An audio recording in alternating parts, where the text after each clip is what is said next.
Hey folks, Matt from artoftheimage.com. Canon has announced quite a few cameras lately, and one of them that I think seems to have slipped under the radar is the Canon Rebel T100 or 4000D, depending on where you are in the world. This is Canon's lowest price DSLR to date, that I'm aware of anyways.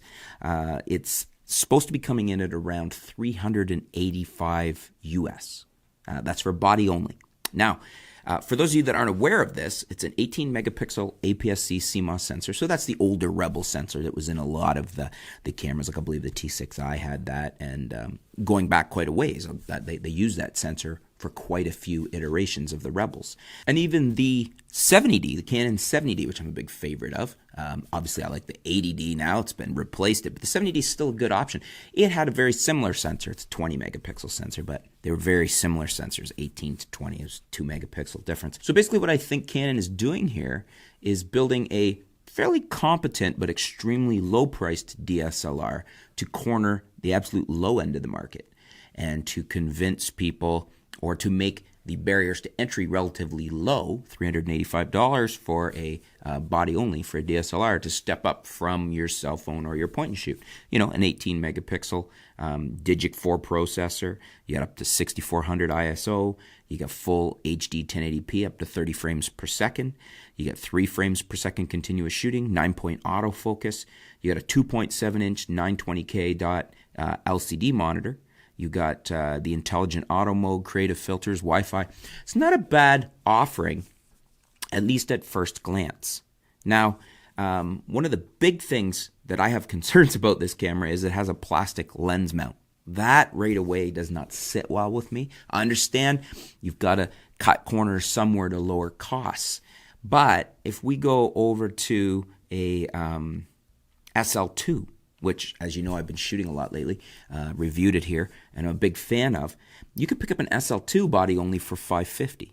And then you're into the newest, latest, and greatest 24 megapixel sensor, so you're not going back to the 18. For $650, you can actually get it with the 18 to 55 IS STM lens. You've got really good dual pixel autofocus. You got a bigger 3-inch vari-angle touchscreen LCD.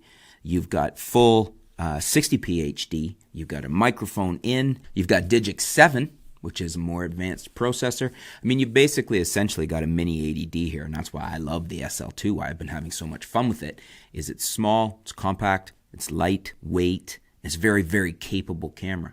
And I guess my thoughts are, for the little bit of extra money here, I think the better option is to get the SL2. I understand Canon wants to have an ultra low price point, but $385 versus $549. You could also pick it up as an Amazon warehouse deal. Somebody's returned it. It's open box item, like open box in a store.